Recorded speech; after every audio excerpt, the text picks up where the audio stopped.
ఇది వచ్చేసి ఇంకొక విషయం ఏంటంటే it is the tallest railway bridge in the world. ప్రపంచంలో అత్యంత ఎత్తైన railway bridge. The tallest railway bridge in the world. ప్రపంచంలో అత్యంత ఎత్తైన రైల్వే బ్రిడ్జ్ ఇది. The tallest railway bridge in the world. The tallest railway bridge in the world. ప్రపంచంలో అత్యంత ఎత్తైన రైల్వే బ్రిడ్జ్గా చెప్పడం జరుగుతుంది. The tallest railway bridge in the world. ఓకేనా? Yes, clear. The tallest railway bridge in the world. ప్రపంచంలో అత్యంత ఎత్తైన రైల్వే బ్రిడ్జ్ ఇది. Okay, clear. ఇప్పుడు మీరు ఏం రాస్తారంటే తెలంగాణ అని రాసుకోండి. తెలంగాణకు సంబంధించిన అంశాలు ఒకసారి చెప్తాను. 358 meters is taller than Eiffel Tower in France. Paris నగరంలో ఉన్న ఈఫిల్ టవర్ కన్నా ఎత్తైనది ఇది. ప్యారిస్ నగరంలో ఉన్న ఈఫిల్ టవర్ కంటే ఎత్తైనది. ప్యారిస్ నగరంలో ఉన్న ఈఫిల్ టవర్. ప్యారిస్ నగరంలో ఉన్న ఈఫిల్ టవర్ కంటే ఎత్తైనది. ప్యారిస్ నగరంలో ఉన్న ఈఫిల్ టవర్ కంటే ఎత్తైనది ఇది. ప్యారిస్ నగరంలో ఉన్న ఈఫిల్ టవర్ కన్నా ఎత్తైనదిగా చెప్పుకుంటున్నాం. ఓకేనా? ఇది ఇలా విషయాలు. Okay, clear. నెక్స్ట్ వన్ ఒకసారి చూడండి. నెక్స్ట్ వన్ వచ్చేసి తెలంగాణకు సంబంధించిన అంశాల గురించి డిస్కషన్ చేద్దాం. ఇప్పుడు రాయండి. According to geophysical structure, according to geomorphology, according to geological structure అంటే భౌతిక స్వరూపాన్ని బట్టి, according to geological structure, according to geological structure, according to geological structure అంటున్నాం. ఈ జియోలాజికల్ స్ట్రక్చర్ ప్రకారం ఎలా ఉందో ఒకసారి చూడండి. అకార్డింగ్ టు అంతే రాసుకోండి, తెలంగాణను రాసుకోండి. తెలంగాణ రాష్ట్రానికి సంబంధించిన విషయాలు. అకార్డింగ్ ఓకే, ఒకటి first one according to geological structure అన్నాం. జియోలాజికల్ స్ట్రక్చర్ ప్రకారం తెలంగాణ రాష్ట్రాన్ని ఎన్ని రకాలుగా వర్గీకరించవచ్చు? అకార్డింగ్ టు జియోలాజికల్ స్ట్రక్చర్, భౌతిక స్వరూపాన్ని బట్టి తెలంగాణ రాష్ట్రాన్ని ఎన్ని రకాలుగా, మళ్ళీ తర్వాత లొకేషన్, సైజు, ఏరియా ఎంత ఉంది, ఇవన్నీ చెప్పుకున్నాం. 1 by 1 డిస్కషన్ చేద్దాం. కాబట్టి according to geological structure Telangana రాష్ట్రాన్ని ఎన్ని రకాలుగా చెప్తారంటే, ఒకటి వన్ ఈజ్ చూడండి, వన్ ఈజ్ ఫస్ట్ వన్ వచ్చేసి ఏమంటారు, బేసికల్గా చెప్పాలంటే దక్కన్ ప్లాట్యూ. దక్కన్ ప్లాట్యూ అంటాము. One is Deccan plateau. Deccan ప్లాట్యూకు సంబంధించిన అంశాలు. దీన్నే మనం ఏమంటారంటే వెస్టర్న్ ప్లాట్యూ అని కూడా అంటారండి. దక్కన్ ప్లాట్యూనే వెస్టర్న్ ప్లాట్యూ అంటారు. రెండవది గోదావరి బేసిన్. గోదావరి బేసిన్, గోదావరి పరివాహక ప్రాంతం. గోదావరి బేసిన్ అంటారు, గోదావరి పరివాహక ప్రాంతం. And third one is Krishna Piedmont అంటారు. కృష్ణా పీడ్మాంట్ అని. కాబట్టి ఒకటి దక్కన్ ప్లాట్యూ అని, రెండవది గోదావరి బేసిన్ అని, థర్డ్ వన్ వచ్చేసి కృష్ణా పీడ్మాంట్ అని. ఇలా 3 కేటగిరీస్గా డివైడ్ చేయడం జరుగుతుంది. ఒకటి దక్కన్ ప్లాట్యూ అని, Deccan plateau, one is Deccan plateau అని, రెండవది గోదావరి బేసిన్ అని, third one is Krishna Piedmont అని. ఇలా 3 కేటగిరీస్గా దక్కన్ ప్లాట్యూ అంటే దక్కన్ పీఠభూమి అండి. వన్ ఈజ్ దక్కన్ ప్లాట్యూ అంటున్నాం. దీన్ని పడమటి పీఠభూమి, వెస్టర్న్ ప్లాట్యూ అని కూడా అంటారండి. ఓకేనా? పడమటి పీఠభూమి అని కూడా పిలుస్తారు. గోదావరి బేసిన్ అంటే గోదావరి పరివాహక ప్రాంతం. గోదావరి బేసిన్, గోదావరి బేసిన్ అంటే గోదావరి పరివాహక ప్రాంతం. మరి కృష్ణా పీడ్మాంట్ అంటే కృష్ణా పర్వపాద పీఠభూమి అంటారు దీన్ని. కృష్ణా పర్వతపాద పీఠభూమి, పర్వత పాద పీఠభూమి అంటారు.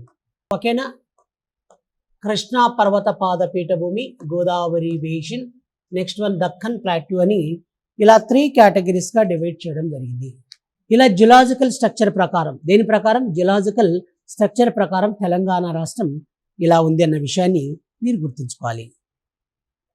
కాబట్టి ఒకటి దక్కన్ ప్లాట్యూ ఆర్ పడమటి పీఠభూమి, నెంబర్ 2 ఇచ్చేసి Godavari basin, and third one is Krishna Piedmont అంటే కృష్ణా పర్వత పాద పీఠభూమి అని. ఇలా 3 కేటగిరీస్గా డివైడ్ చేయడం జరిగింది.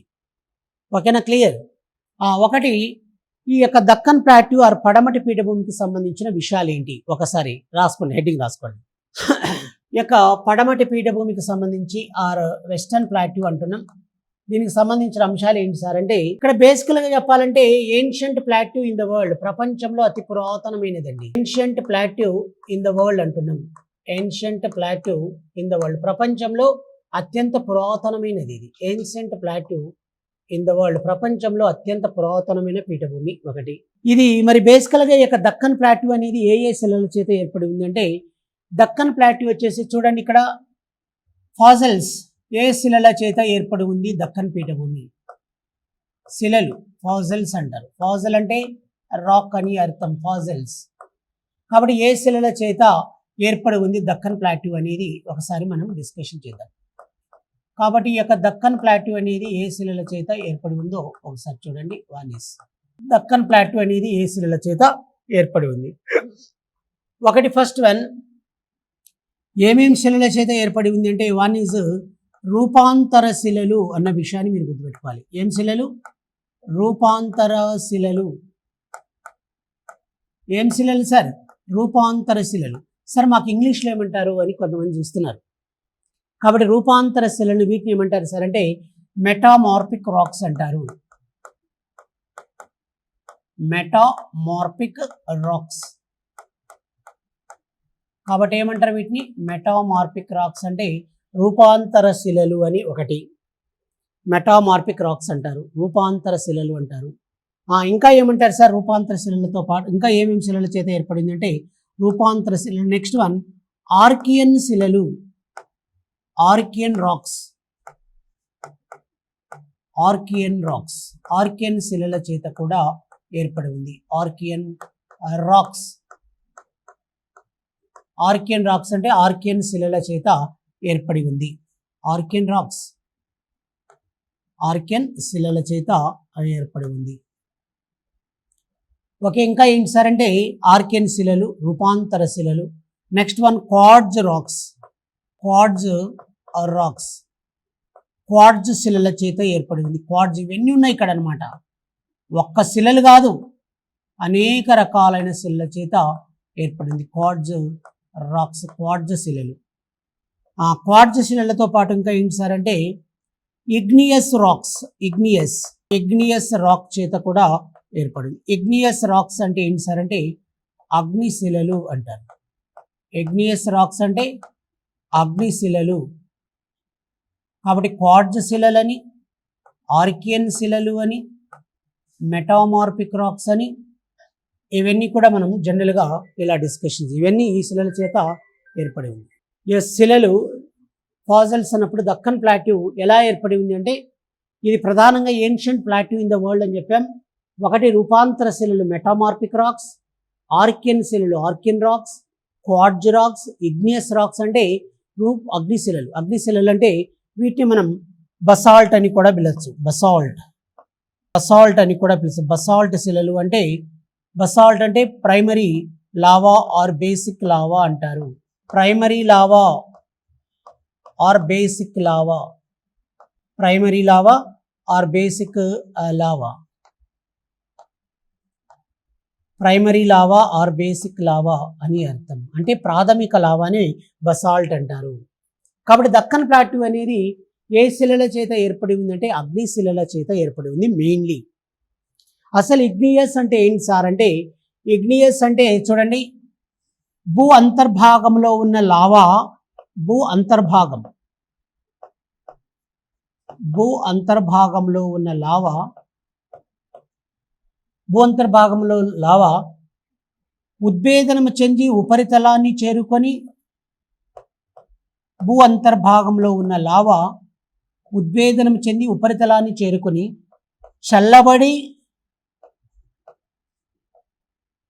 చల్లబడి ఘనీభవించి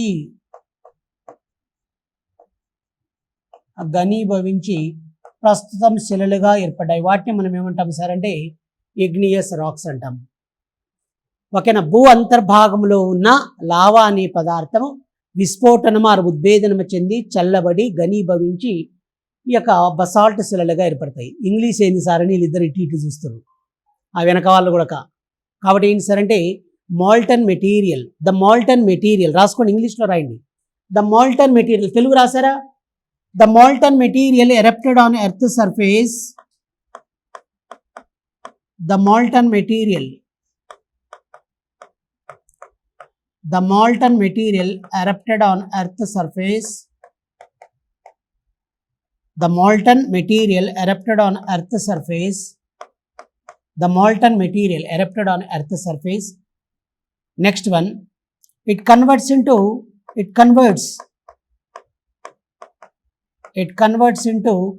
hard or rock. అంటే హార్డ్ రాక్ అంటే ఏంటి సార్? గట్టి శిలలాగా ఏర్పడుతుంది. It converts into hard rock.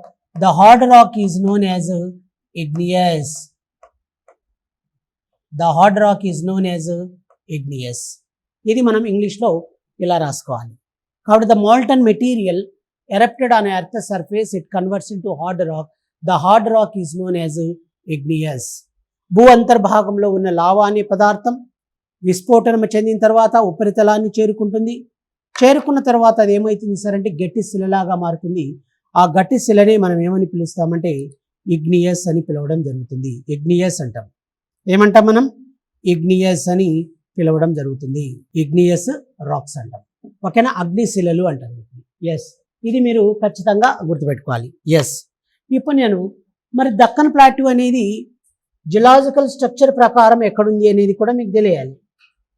Geological structure ప్రకారం ఎక్కడ ఉంటుంది అనేది మీకు తెలియాలి కదా, అది ఖచ్చితంగా. కాబట్టి ఎక్కడుందో ఒకసారి చూడండి అందరు కూడా. ఓకే, జియలాజికల్ స్ట్రక్చర్ ప్రకారం ఎక్కడుంది దక్కన్ ప్లాట్యూ అనేది ఒకసారి అందరు అబ్జర్వ్ చేయాలి సార్. ఇక్కడ చూడండి మా, దక్కన్ ప్లాట్యూ అనేది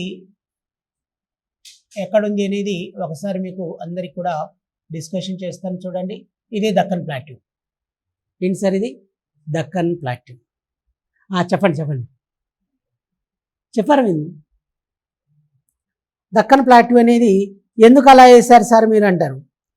వేయాలి, దీన్ని ఇలానే వేయాలి. కాబట్టి దక్కన్ ప్లాట్యూ అనేది ఎలా ఉంటుంది సార్ అంటే తిరగబడిన త్రిభుజాకారంలో ఉంటుంది. ఇక్కడ మీకు మౌంటైన్స్ ఉంటాయి సార్. ఇక్కడ ఇవి mountains, Vindhya and Satpura mountains అంటారు వీటిని. వింధ్య అండ్ సాత్పురా అంటాం కదా మనం. Vindhya and Satpura mountains. ఇక్కడే మీకు నర్మదా నది ఇక్కడ ఆరిజిన్ అవుతుంది. నర్మదా నది ఇక్కడ ఆరిజిన్ అయిన తర్వాత ఇలా ఫ్లో అవుతూ ఇలా ప్రవహిస్తుంది అన్నమాట. ఎస్, కాబట్టి నర్మదా రివర్ ఇది. ఎన్ అంటే నర్మదా రివర్. నర్మదా నదికి ఎక్కడుంది సార్ ఇది దక్కన్ ప్లాట్యూ అంటే నర్మదా నదికి దక్షిణ భాగంలో, south of Narmada river. Where it is located Deccan plateau? Deccan plateau అంటున్నాం. వన్ ఈస్ దక్కన్ ప్లాట్యూ ఎక్కడుందో ఒకసారి చూడండి. Deccan plateau where it is located? Deccan plateau is located at south of Narmada river. South of Narmada river. Narmada నదికి దక్షిణ భాగంలో ఉంటుంది. South of Narmada river. Narmada నదికి దక్షిణ భాగంలో ఉంది. ఇది ఏ ఆకారంలో ఉంది సార్ అంటే తిరగబడిన త్రిభుజ, రివర్స్ ట్రయాంగులర్. రివర్స్ ట్రయాంగులర్ అంటే తిరగబడిన త్రిభుజాకారంలో ఉంటుంది. తిరగబడిన త్రిభుజాకారంలో ఉంది. ఎటువైపు వాలి ఉంది సార్ అంటే it slopes towards south east. It slopes towards south east. It slopes towards south east. ఆగ్నేయ భాగానికి వాలి ఉంది. ఆగ్నేయ భాగమునకు వాలి ఉందన్న విషయాన్ని మీరు గుర్తుపడాలి. It slopes towards south east. It slopes towards south east. ఆగ్నేయ భాగానికి వాలి ఉంది.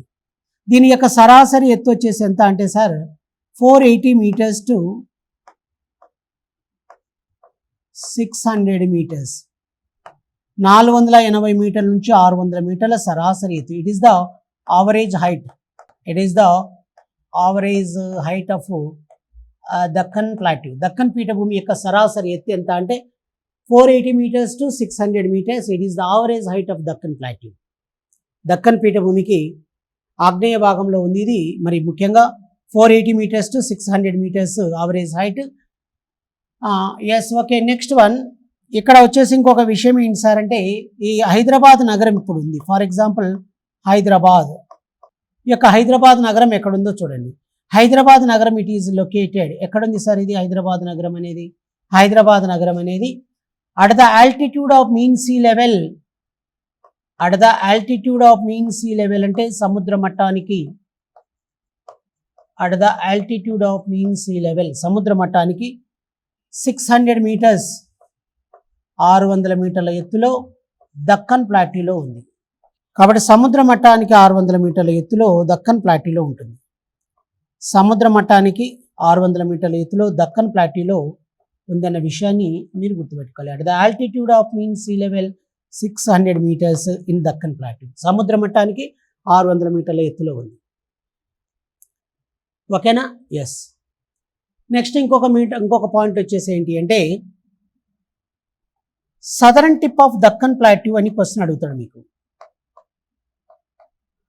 సదరన్ టిప్, టిప్ అంటే అంచు. Southern tip of Deccan plateau, southern tip of Deccan plateau అంటే దక్కన్ పీఠభూమి యొక్క చివరి అంచు, దక్షిణపు అంచు అని దేన్ని పిలుస్తారు? Southern tip of Deccan plateau అని దేన్ని పిలుస్తారని క్వశ్చన్ అడిగితే మీరు ఏం చెప్పాలి answer? Southern tip of Deccan plateau that is southern tip of Deccan plateau that is Tiruvannamalai అని గుర్తుపెట్టుకోవాలి. తిరువన్నామలైని ఏమంటారంటే southern tip of Deccan plateau అంటారు. ఇది తమిళనాడు రాష్ట్రంలో ఉంది. తమిళనాడు రాష్ట్రంలో ఉంటుందండి. ఎక్కడ ఉంటుంది ఇది? తమిళనాడు రాష్ట్రంలో ఉంటుంది.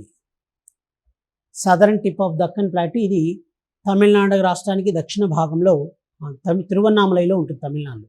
ఇక్కడ చూడండి, ఇక్కడ ప్రవహించే నదులు, దక్కన్ ప్లాట్యూలో ప్రవహించే నదులు ఆల్మోస్ట్ అన్నీ కూడా ఎలా ఫ్లో అవుతాయంటే ఇలా ఆగ్నేయ భాగానికి ఫ్లో అవుతూ తర్వాత ఇలా సముద్రంలో కలుస్తాయి. ఆగ్నేయ భాగానికి ఫ్లో అవుతాయి. ఎస్, ఇక్కడ చూడండి, ఆగ్నేయ భాగానికి ప్రవహించి ఇక బే ఆఫ్ బెంగాల్లో మెర్జ్ కావడం జరుగుతుంది. ఇదంతా బే ఆఫ్ బెంగాల్ అండి, బంగాళాఖాతం. బే ఆఫ్ బెంగాల్ అంటే బంగాళాఖాతం, బే ఆఫ్ బెంగాల్లో మెర్జ్ అవుతాయి. ఎందుకు సార్ ఇక్కడ ప్రవహించే నదులు? ఇప్పుడు ఫర్ ఎగ్జాంపుల్ గోదావరి ఉంది. గోదావరి నది వచ్చేసి దక్కన్ ప్లాట్యూ గుండానే ఫ్లో అవుతుంది. దక్కన్ ప్లాట్యూ మనం ఏం చెప్పాం? It slopes towards south east అని ఆగ్నేయ భాగానికి వాలి ఉందని చెప్పాం. కాబట్టి ఆగ్నేయ భాగానికి ప్రవహిస్తుంది అందుకని. కాబట్టి కృష్ణా రివర్ కూడా అంతే. కృష్ణా నది కూడా అలానే ఆగ్నేయ భాగానికి ఫ్లో అవుతూ మరి బంగాళాఖాతంలో కలుస్తున్నాయి. ఓకేనా? ఎస్. ఇంకొక చిన్న పాయింట్ రాసుకోవాలి మీరు. ఏం రాసుకోవాలంటే, రాశారా ఇది వేయండి మంచి జాగ్రత్తగా వేయాలి. జాగ్రత్తగా వేసుకొని, వెరీ వెరీ ఇంపార్టెంట్. దీనిలో భాగాలు, దీంట్లో ఏమేమి భాగాలు ఉన్నాయో ఒకసారి రాసుకోండి. దక్కన్ ప్లాట్యూలో ఉన్న భాగంగా ఉన్నవి, దక్కన్ ప్లాట్యూలో భాగంగా as a part of Deccan plateau, Deccan పీఠభూమిలో భాగంగా ఏమున్నాయో ఒకసారి చూడండి. దక్కన్ ప్లాట్యూలో భాగంగా ఉండేవి, దక్కన్ ప్లాట్యూలో భాగంగా ఉండేవి ఏవేవి ఉన్నాయి అనేది ఒకసారి చూడండి. దక్కన్ పీఠభూమిలో భాగంగా ఉండేవి. ఒకటి first one is Nalgonda Huzurnagar plateau అని రాసుకోవాలి. నల్గొండ హుజూర్ నగర్ ప్లాట్యూ రాసారా? Next one is Bhuvanagiri Ramannapet plateau. Bhuvanagiri Ramannapet. Medak Hyderabad. Medak Hyderabad, Bhuvanagiri Ramannapet. Next one వచ్చేసి ఇంకా మనం ఏం రాసుకోవాలంటే దేవరకొండ వరంగల్ ఎట్సెట్రా మొదలైనవి.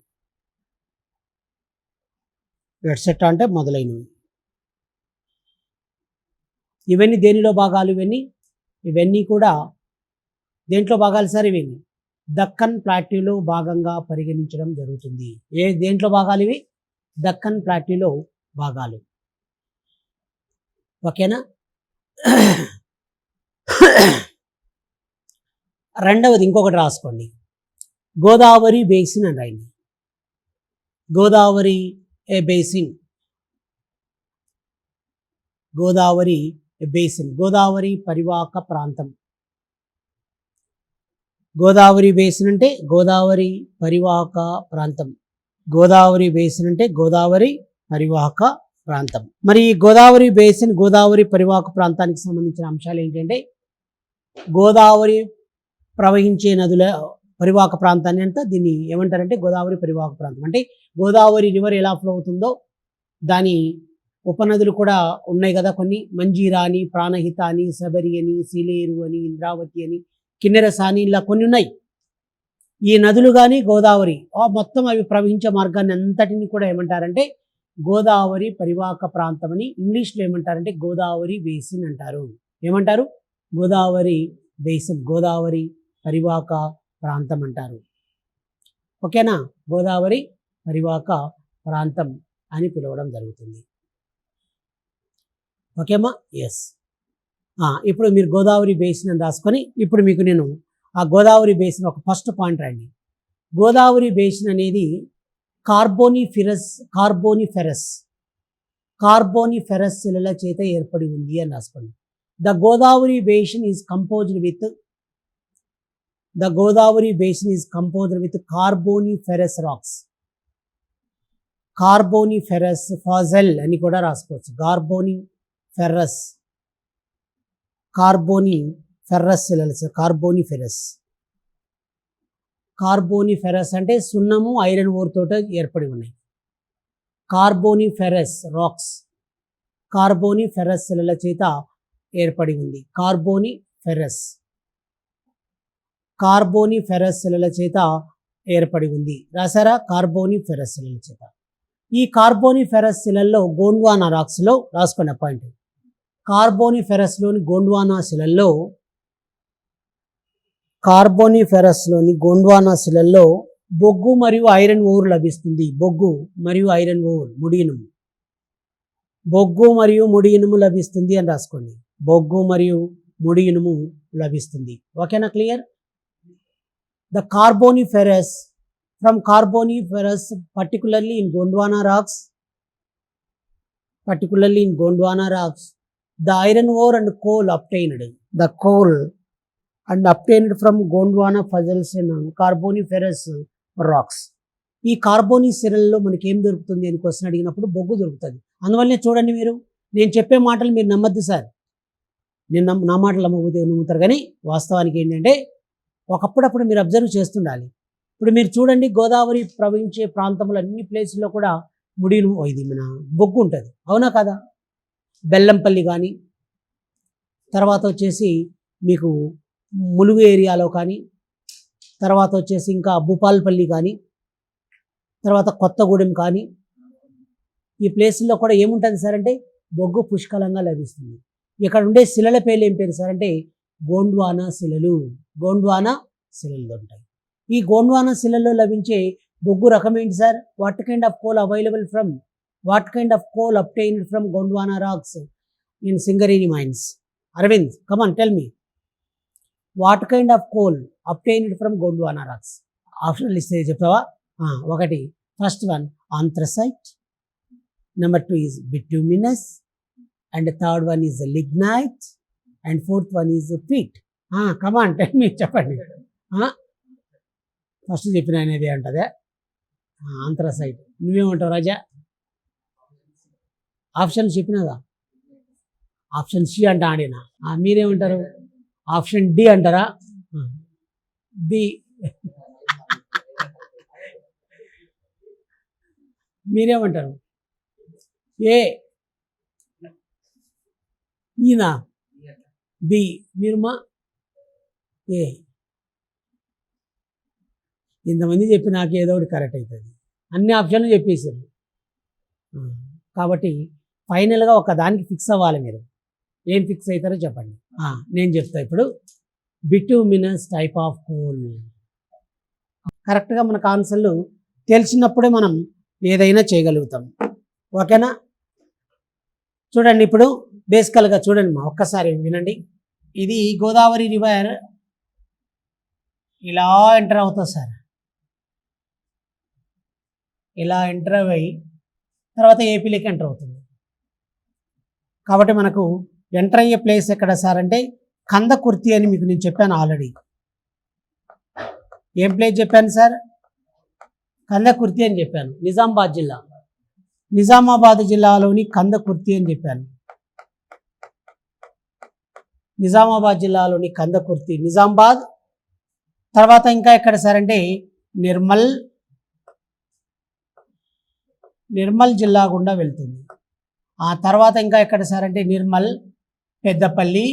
పెద్దపల్లితో పాటు ఇంకేంటి సార్ అంటే కందకుర్తి, నిర్మల్, పెద్దపల్లి.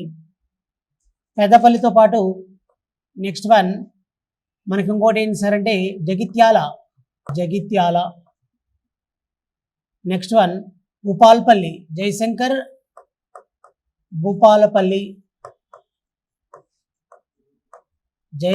భూపాలపల్లి డిస్ట్రిక్ట్. ఇంకా ఎక్కడ సార్? నెక్స్ట్ వన్ వచ్చేసి ములుగు తర్వాత భద్రాద్రి, కొత్తగూడెం. భద్రాద్రి, కొత్తగూడెం.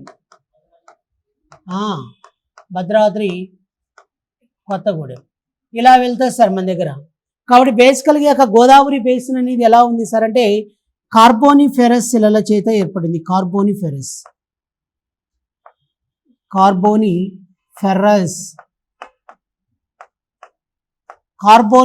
శిలల చేత ఏర్పడింది. కార్బోనిఫెరస్ శిలల్లో ముఖ్యంగా గోండ్వానా రాక్స్లో గోండ్వానా శిలలు. కార్బోనిఫెరస్లో గోండ్వానా. ఈ కార్బోనిఫెరస్ శిలలో ఏమేమి దొరుకుతుంది సార్ అంటే ఒకటి లైమ్ స్టోన్ సున్నపురాయి దొరుకుతుంది.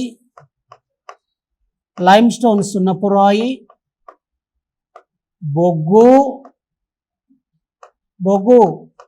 నెక్స్ట్ వన్ ముడి ఇనుము లభిస్తుంది. ఇవన్నీ దొరుకుతాయి సార్ ఇక్కడ. ఓకేనా? ఇది మీరు ఖచ్చితంగా గుర్తుపెట్టుకోవాలి. Very very very important information ఇలాంటివన్నీ కూడా.